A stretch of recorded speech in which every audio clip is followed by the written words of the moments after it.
I think we have to protect the freedom of expression of people, even when we abhor what they say. I think that I would potentially draw a line where there's, you know, the sign that is just communicating the discriminatory message. So the sign that says all fill in whichever protected group you want need not apply.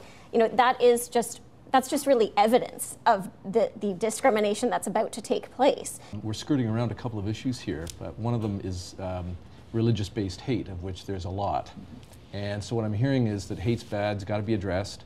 On the other hand, Bruce says, you know, we can mitigate the infringement of the charter here by putting all these defenses in.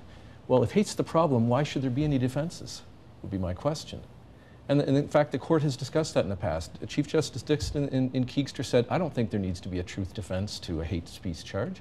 I don't think there needs to be these various defenses.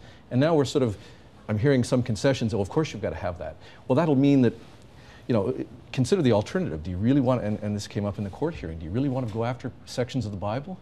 Do you really go after sections of the Koran? Do you want to go after sections of anybody's holy book? Is that what you want? If you don't want that, I want to know why that kind of hatred is going to be allowed to persist and the rest are not. With regard to religion, it's not simply the Quran or the Bible. It's whatever. It's what you do with it.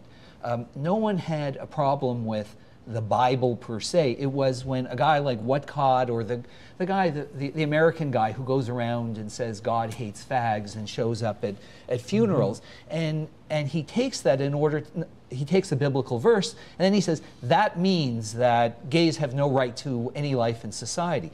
That's the problem. So you can take anything in or out of context. You can take statistics out of context in order to try to prove something hateful. But it's not the religious part per se, but it's the use, it's the context in which you put it.